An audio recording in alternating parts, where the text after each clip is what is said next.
Firstly, I want to thank Andrew for coming today. I spoke to him yesterday about what's going on, sent him some information that we've been sharing around internally and collectively with the National as well. And we got in contact with Fire Rescue Victoria from the Super Show. Obviously, we had an issue at the Super Show, which was a melted battery, and working through that. And David Mann was at the office, and I said, David, you know, this is going on, how do we manage this from a media point? He goes, no, I'm going to ring someone. Okay. And he rings the chief, and I said, Jason Dunstall. Hawthorn superstar, legend, anyway. No, the chief of Fire Rescue Victoria. Which is not me. No, not yet, apparently. Not yet.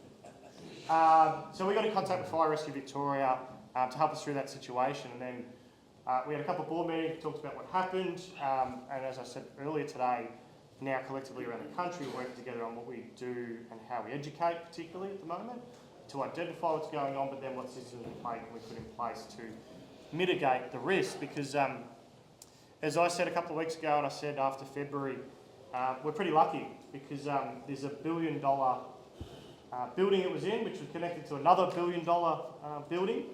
And if it goes up, it's a disaster. So how do we mitigate that? How do we work through that together? So I spoke to the team and said, how about we get Fire Rescue Victoria to come have a chat to the industry about what's going on. Fortunately for us, Robert Bury, who was on our board and jumped off this year after being on it for 6 years, was the Doreen fire chief. So we had a lot of intel about batteries, so we've had a good dissection in our board.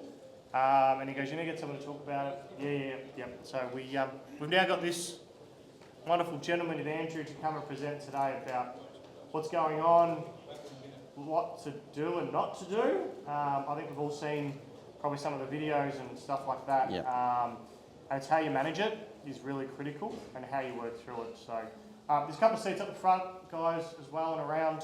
Shuffle them around if you need to. So yeah, thank you so much, Andrew. It really means a lot to us and the intel that we're going through as an industry and how we mitigate this going forward. So yeah, really appreciate your time, mate, and look forward to Thanks, Daniel. Much appreciated. So I'll leave it to you. Thank you. Well, thanks for having us here today. The first thing I'll declare is I haven't got all the answers. I don't think anybody around the world has got all the answers because lithium batteries are an evolving issue that we are dealing with, and they present unique problems which we haven't come across, and the standards and things that we normally used to apply to buildings and fires and how we used to run things are challenged very much by the speed at which lithium battery technology is evolving and some of the hazards that are evolving with that as well. To start today, we'll go through what are lithium batteries. I don't know who's in the room, so we'll talk about what they are, how they work in basic form. We're not going into the detailed chemistry. What can go wrong with those particular batteries, the current smoke alarm legislations and standards that you might want to think about applying, and some safety measures. But as I said, we haven't got all the answers, but I'll give you the best advice that we can at the moment, knowing that in 12 months' time, that advice will have changed and the technology will have changed, and there'll be other issues which we hadn't thought of would be a problem, which have now presented themselves to us. So what is a battery? So it's normally a collection of electrochemical cells. So normally think of an old car battery, a lead acid battery with 6 cells in it. So there's 6 cells in one battery. Oftentimes the term battery and cell are interchangeable. They're not really. So a lithium ion battery, there's normally a collection of electrochemical cells. There's different types of batteries. So some large ones, which you'll see in some of the products that are out in the trade show. Going closer to home, small prismatic ones, similar to what you might put in your camera, a GoPro camera or something along those lines, or into laptops, etc. The pouches are the ones which power your phones, the ones which power iPads, normally thin, flat devices, and they have very tight tolerances with regard to how they're manufactured. A large number of cylindrical batteries are often formulated into some of those devices as well. So things like Tesla cars run on lots and lots of small cylindrical batteries. All taped together. When you look at a collection of batteries there, that's often what's inside a lithium-ion battery pack on some of the smaller devices. It's a collection of those small, similar to a AA size battery, a little bit thicker and longer, but about the same sort of size, all taped together into one particular medium, which is where you get all your power from.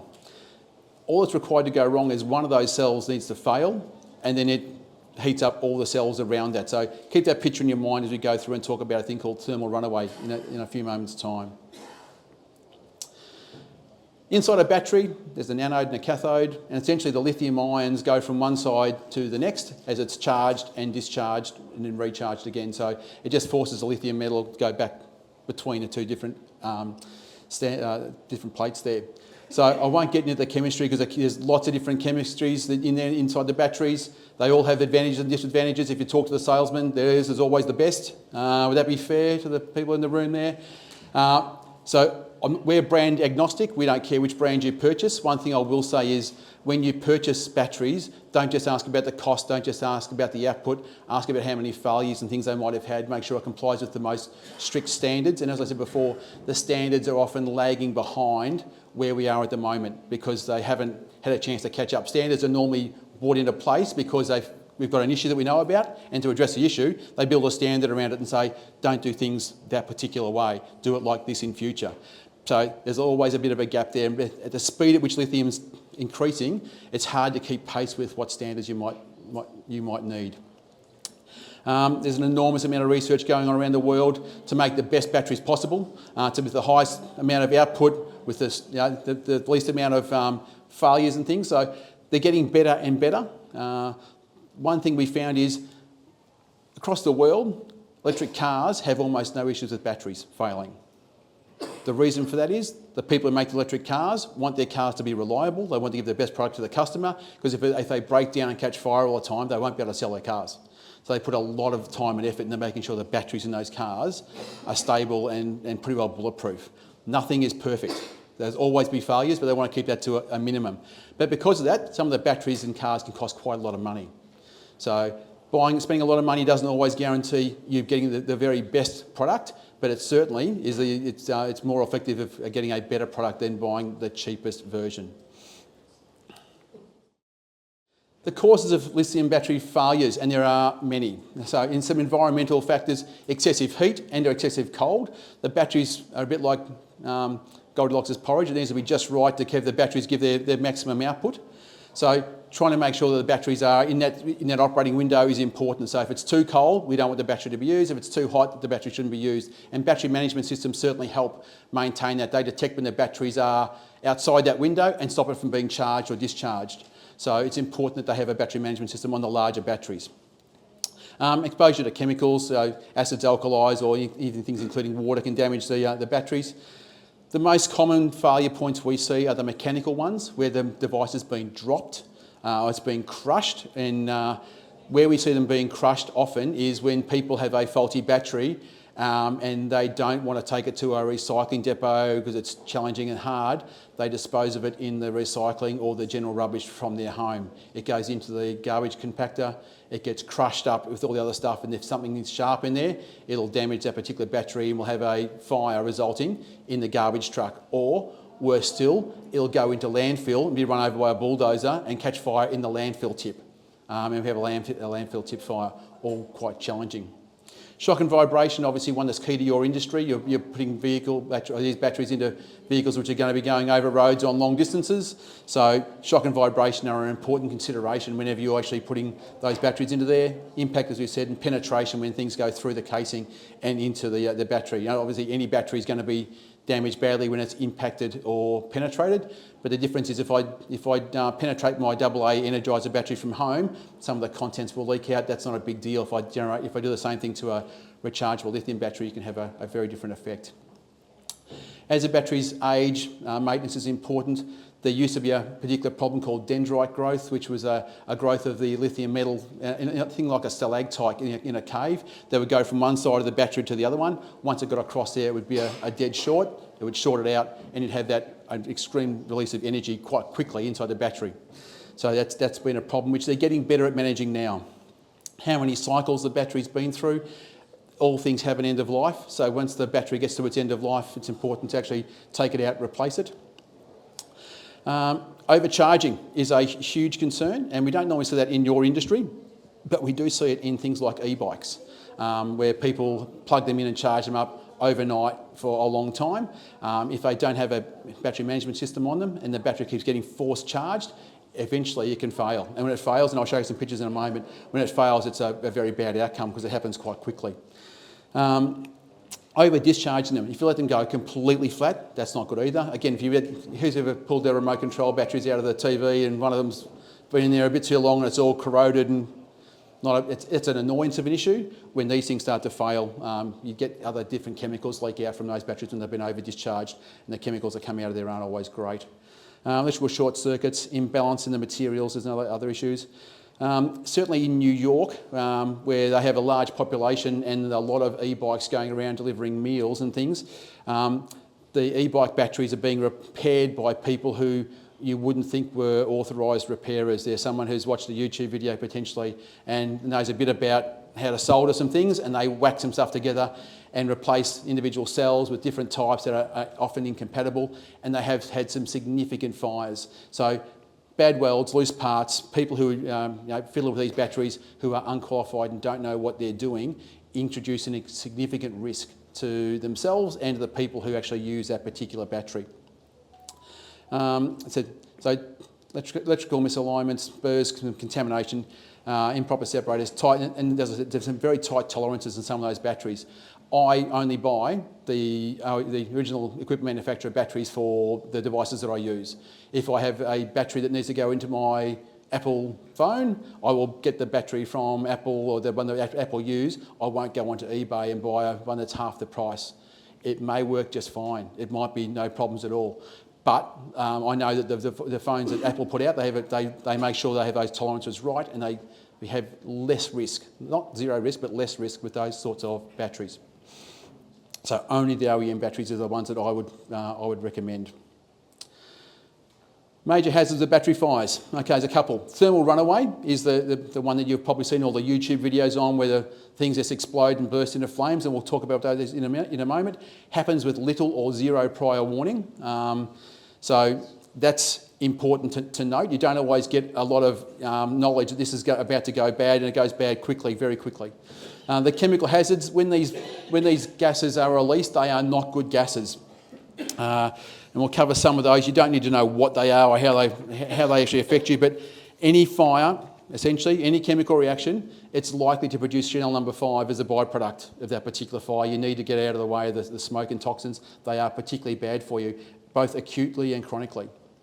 And the vapours that come out of there can also be explosive. So when the gases are released, if they get into the right concentration and there's an ignition source, they act exactly the same way as if it was petrol or natural gas, and there'll be quite a large gas explosion. All right, first video we'll show you. This is just of a battery which doesn't catch fire but is venting. So the cells in there are failed, and it's venting an enormous amount of gas. The gases that come out of there are things like hydrogen fluoride, which is a nasty, toxic, very toxic gas, very, very toxic, and also quite corrosive. Hydrogen chloride, hydrochloric acid you might have heard of. Hydrogen cyanide, anything with the word cyanide in it is probably not good. Would you agree with that there? That's probably understandable. Carbon monoxide, sulfur dioxide, and methane. Methane's natural gas. So methane is completely flammable, and some of those lead gases there are flammable as well. So in the right environment, if they get into the right concentrations, they can become an explosive hazard. This is a fire, it's not a fire just yet. The firefighters were called to a home in the United States. They had a hybrid vehicle in there. The battery was off-gassing and producing some white gas. The owner of the home didn't know what to do, called the fire brigade. First thing, absolutely right. Fire brigade turned up. Might have been an idea to open the garage door, because the gases that come out of that particular battery can be explosive. They've kept them confined into that particular garage, and unfortunately, it finds an ignition source. So we'll just run the video forward. Once those gases ignite, they ignite with explosive force, blows the garage door out, does a fair bit of damage to the garage itself. But if you could imagine what those gases, if those gases were vented inside a Caravan and then ignited inside the Caravan, there's not going to be much left of the Caravan. If it's got enough force here to blow the garage door out, it's got enough force to blow the walls and the ceiling apart in the van as well. So anytime you've got lithium batteries, you want them to be vented outside of the device, so that if they happen to malfunction, and there's always going to be times when they do, we know that the gases get expelled to atmosphere and can remove rather than inside an enclosed space. Thermal runaway. Go forward a few pages.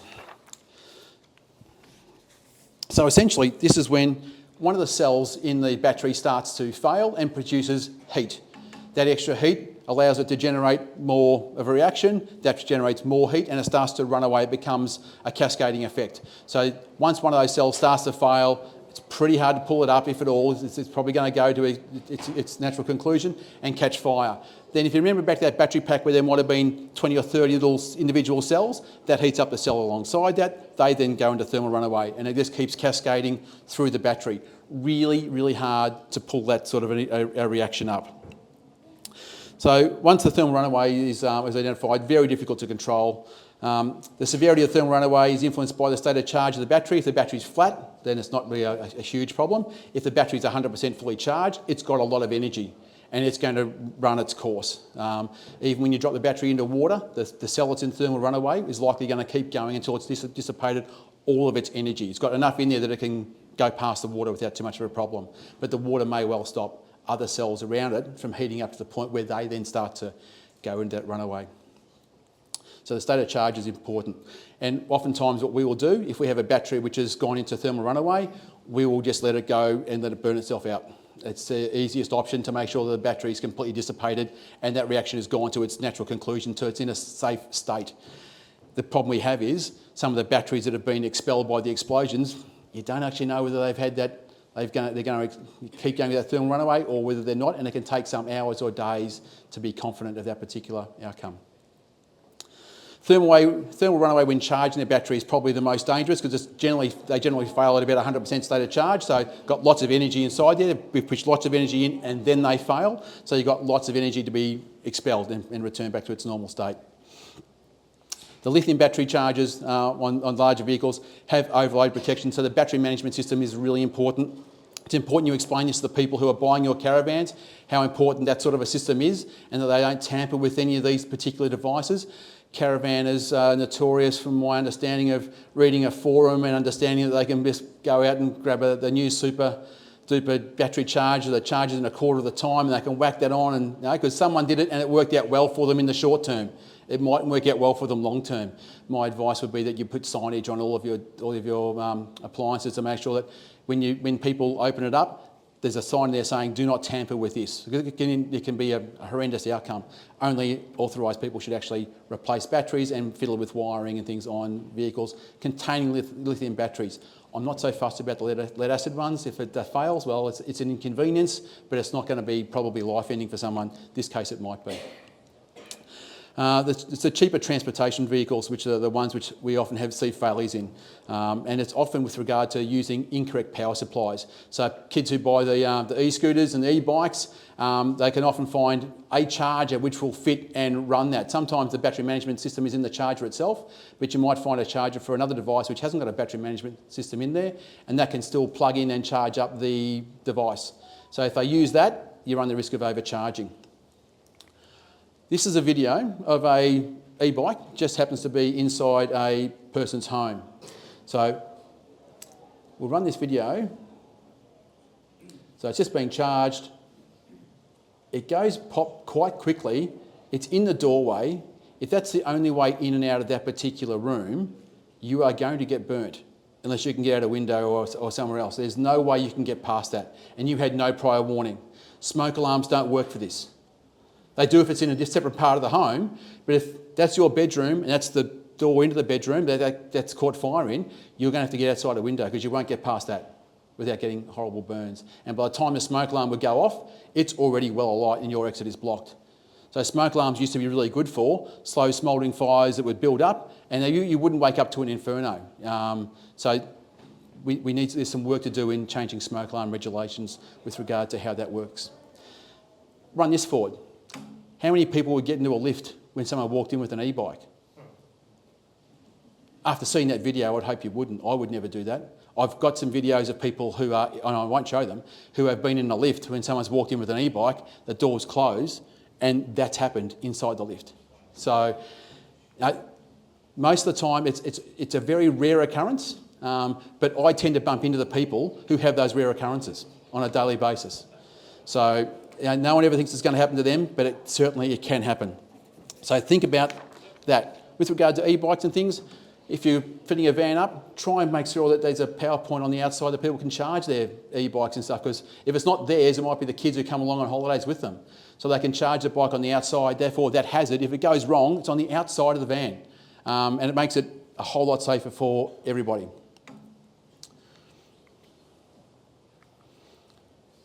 Sorry, go one more forward. Similar sort of video. This is an e-scooter. So think about smoke alarms are normally on the roof of the buildings. So think about at what point the smoke alarm would have gone off when you see this particular video. So I'll run that forward. Fair bit of smoke and gas comes out of that. No smoke alarm yet. No smoke alarm yet. Best case scenario, it's now.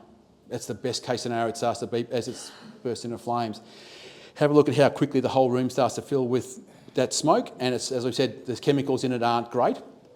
So anytime you can keep lithium batteries outside of your home, outside of your van, so it can vent a natural environment, the better for you. Very little warning on how that actually propagates. With regard to standards, as I said, there's a lot of standards out there. I won't go through all of those. It's important that you comply with the standards that are present, but just by complying with the standards that are present doesn't mean that you've covered off every possible scenario. That's the best we can do at the moment. Technology is changing very, very quickly. It's really hard to keep up with it. There's going to be circumstances and different batteries which respond in different ways over the next 12, 24, 36 months. So keep onto that as much as possible and put signage on the vans to make sure people understand that lithium batteries are different to lead acid batteries, the batteries that they may have used in the past. They are, might give you much more flexibility, can power a lot more things for a lot longer, but they have a lot more risks that go along with it as well. Battery management systems are really important. They continuously monitor the voltage, current, temperature of the battery and its health essentially to make sure that it's only being used and charged and discharged when it's at its optimum. So if you can have those systems in place, it makes it a whole lot safer, and that people get to learn if the battery's starting to fail and become a problem, then they can get it resolved before it goes pear-shaped. If you can have the battery mounted outside of the van, so it's a completely separate enclosure from the rest of it, and that way if it goes bad, it's separated from the inside where people may be sleeping, and give them time to exit and escape, and all those gases are again vented to the outside. That is particularly important. If it's possible for us, so when you're designing these things, because some of the batteries where you put them, it's great they're in a nice tucked away location where you don't need it for storage, but if it's a problem and it's on fire or it's an issue, I've got to try and get a crew in there to do something with it. So if there's a way in which we can actually get access to them, think about that if you can, a hatch, a panel or some sort that we can actually find a way into that battery to find out what we can do to try and isolate it and control it. Ensure that the enclosure is ventilated from the main cabin. As much as possible, reduce vibration. Vibration is important to look after the health of the battery, reduce impacts and eliminate as much as possible movement in things in the design that you've got. Keep records of what batteries you supply to whom in case there's a product safety recall. You'll find at the moment LG are recalling 18,000 batteries for their solar panels on the outside, solar batteries on the outside of homes. Like, things can go wrong in manufacturing. So at least if you know who's got what battery, what series, what model, what serial numbers, if you can keep access to that, it can help your clients be safe. And there's nothing better than understanding that they've had a van for a year and all of a sudden there's a product safety recall. They can't normally access what battery's in there, but if you can ring them and say, hey, listen, come in and we'll change the battery over. It's great customer service, great peace of mind, and it's good community service. So keep records of who they are. Keep the batteries dry, don't overcharge them. If they're going to be isolated for a long period of time, charge them up to fully charge and isolate the system, and then don't let them drain all the way down. So keep a check on them every 3 to 6 months to make sure that they don't need to be topped up. The batteries don't like to be going completely flat. If you find a battery is getting hot, or it's swelling, or it's venting gas, or it's hissing, because they don't always just explode. Sometimes they start to produce some other signs that something's going wrong. Evacuate the area around the battery. You saw how quickly things can go from pretty well 0 to 100 when the batteries catch fire. So evacuate the area around the battery. disconnect the power if it's safe to do so. So you might be charging it remotely from across the room, flick the power off if you can, and call 000. We'd rather come and help you with this than have you try and deal with this alone. Because you know what? Turning the power off might solve all your problems. It might not. It might solve all the problems for 12 hours and then it goes bad. So get us to come along. We can come out and actually make sure the battery's as safe as possible. For smaller batteries, if you get a chance, and I'm reticent to say this because I wouldn't put my crew up there to deal with the battery unless they were in full protective equipment, because I don't know if it's going to go pop. So, but you can, small batteries, chuck them in a bucket of water. And that will actually, it won't stop them reacting, but it contains a lot of the toxic gases that come out and it helps prevent that cascading thermal overrun, the thermal runaway. Larger batteries, it's going to depend on the circumstance, but normally we'll either let it self-consume and let it burn itself out in situ, or if we can, like if we have a problem with a Tesla car, someone sets fire to it rather than the battery catching fire, someone sets fire to it, we'll not be parked out in the middle of a yard, away from anything else for quite some distance, and leave it there for quite a few days to make sure that it's as safe as possible, because we just don't know how long and how, there's no obvious signs that these things are going to go into thermal runaway. So if you have problems like that, get in touch with the battery manufacturer or supplier, and they can often give you guidance on what you should or shouldn't do with those. Larger batteries need to go to specialist recyclers. That's important. Coles and Bunnings won't take the larger batteries, and if I'm pleased they don't take the larger batteries, because they're the ones that can have that large amount of energy. If they go wrong in a Bunnings store, it's a whole lot worse. Key takeaways. So in the event of an emergency, call 000 immediately. We're more than happy to come out. There's no charge for that. Some people often think the fire brigade will charge. We will not charge to come out for an emergency like that, even if it's a false alarm and you generally thought this was going to be a problem. There's no charge for those things, so don't let that be an impediment to you. Lithium-ion batteries come in all shapes and sizes, and they're in everyone's home. You're all holding lithium-ion batteries. I can see you up there taking pictures of them. You're all holding those batteries, and if it's not you, it's your kids. If your kids have them charging in their room of a night time, I would want to have a interconnected smoke alarm in all the rooms where I'm using or storing or charging lithium-ion batteries. That's different to the smoke alarm standards that apply now, because we have a different problem, where we've now got these combustible devices that if they're stored under a pillow and charged up and they're not, they go wrong, it can be nasty. So if I'm a parent sleeping at one end of the home and I've got my kids with their phones and devices at the other end of the home, when that goes pop, I want the interconnected smoke alarm to tell me quickly that there's a problem so I can do something about it. So that's over and above what the standards would require, but it's my recommendation to you. I know I've done that in my home, so I'd encourage you to do that. The technology is extremely useful, but it does come with inherent risks if we don't treat it properly, and follow the manufacturer's instructions about getting those batteries and make sure they're compliant with local legislation and safety standards. Always make sure of that. Happy to take any questions and make them easy.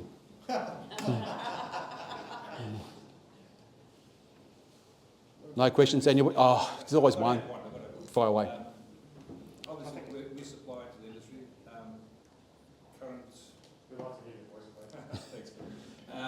Currently, obviously, supplying into the industry with larger batteries. There's not a lot in actual storage of lithium batteries for warehousing and that. Correct. Is there anything that you know of coming out for that? So the dangerous goods legislation isn't great for lithium batteries. They're not like petrol, they're not like acids, they're not like corrosives and things. So they come under class 9, which is miscellaneous. So yes, there's some work being done in what we do with lithium batteries, how they're stored. But as I said, legislation is going to lag the problem. So we've got the problem today. My advice would be that you try and keep them separated from other combustible materials. Don't store them all in one patch if you can, but it's tricky. So I haven't got a definitive answer, and I'm not sure how long it will take to get that through. To give you an example of where the legislations and things often don't work well, so the big battery we've got down around Warrnambool, I think it is, or Portland somewhere. Big battery, lots and lots of lithium batteries in there. So when it's being installed, it's not storage because it's actually in use. So the dangerous goods legislation doesn't cover that because it's actually in use. So there's some grey areas and all that which no one really anticipated would be a problem until lithium batteries came along, and now we're going to be a while before we get that under control. So treat them carefully, separate them as much as possible, and don't store them next to anything else which could burn if you can. Yes, Daniel, in the back. Are you able to give us a quick comparison on lithium ion and lithium phosphate No, I am not, because that's so the chemistry behind them. I'm almost agnostic to, so I don't know the detail, so I can't give you that sort of detail, I'm afraid. No problem, thank you. Any other questions? Yes. Oh, man, here we go. I'm interested in what you said about the smoke alarms, because Yes. we're in a phase in our industry at the moment where we're being required to move to photoelectric alarms, which I understand are better for smouldering They are. fires, and we've now got a emerging common technology that seems that that's not the best thing for. So it's an interesting kind of discrepancy in there with what's good for most of our fires is not good for these fires. Do you see any other smoke alarm emerging that might deal with that better? So there are dual chamber smoke alarms where you can get an ionisation chamber and a photoelectric, so you can use those, and there's no requirement to use either in preference to one another. If I was you, I'd use the dual chamber ones. Most of the time, when those batteries go bad, there's enormous amounts of visible smoke that the photo optic ones will pick up quite quickly. But you could see by the time it's going to get to the smoke alarm on the roof, you've got the hazard well and truly underway. So the smoke alarms aren't ideal for when you have a lithium-ion battery fire in your vicinity. They were designed for, as you said, fires which started in an electric blanket or something which took off slowly, which you mightn't have been aware of. So these are a very different beast. Good question though. Any other questions? Okay. Some really good stuff there, Andrew. And it was really interesting watching some of the people in this room taking photos of the screens. They were. It's really, really impressive. There's copyright on those slides. I was about to say, can we share that? Yeah, of course you can. We will share that with everyone. So Yep. when you record.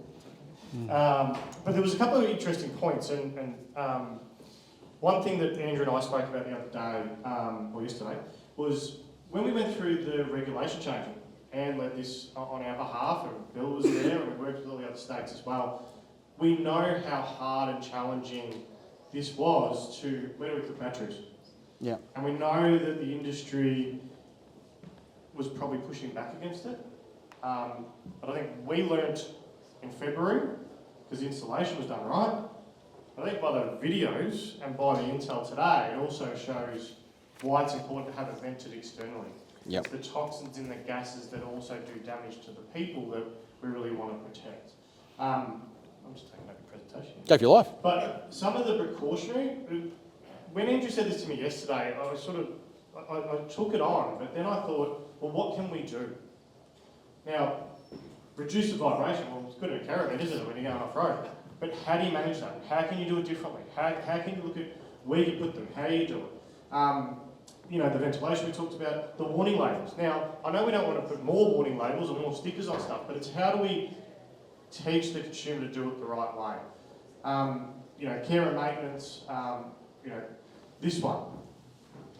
If it's been stored for 4 weeks or more, you should be fully charging it and disconnecting it. We've had issues at dealerships. We've had issues at service repair companies. We've had it at storage yards. There's your answer. If it's there for 4 weeks, you should be disconnecting it. Some really, really good stuff, right? And that's why I thought I'll come in and reinforce some of this stuff, because it's really good. The hissing. Now, when Andrew said it before, that's what we heard in the main building this year, was the hissing first.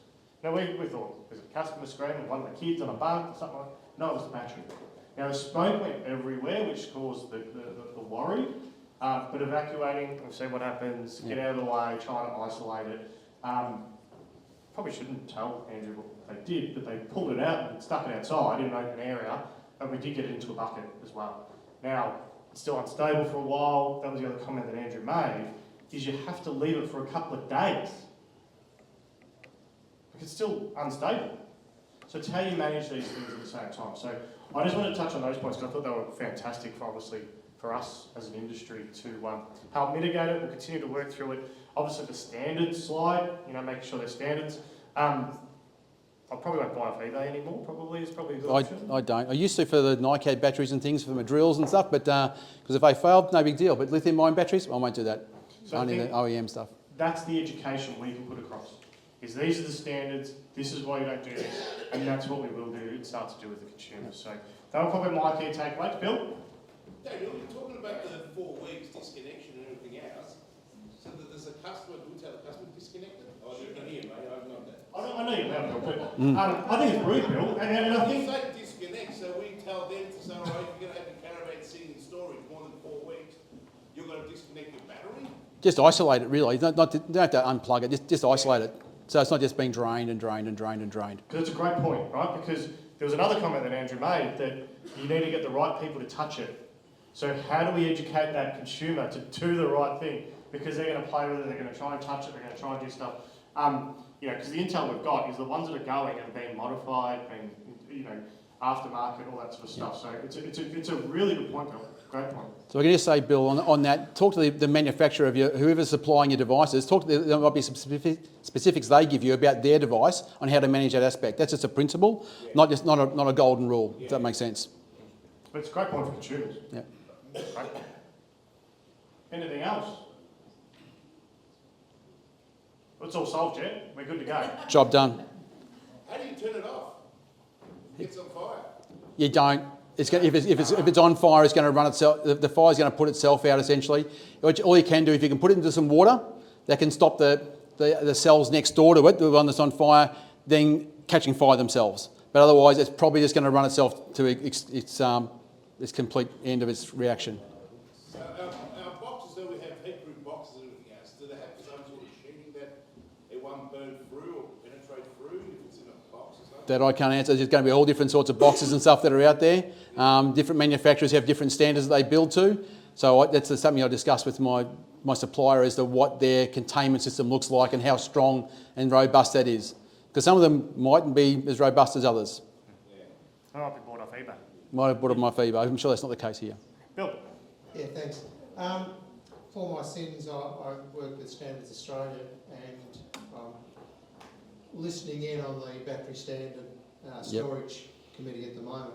My first meeting, I learned that 2 out of the 15 people there have lost property with lithium-ion batteries. Yeah, we have at least one a week here in Victoria, and if you look at the trend is it's increasing exponentially as more people are going across to zero emissions. More people want things on lithium batteries, so there's more batteries in the community. Even if the failure rate of batteries remains the same, you get this increasing trend quite quickly as to how, not just how many more fires there are, but the injury trend and the fatality trend are also increasing as a result of that. They're all linked.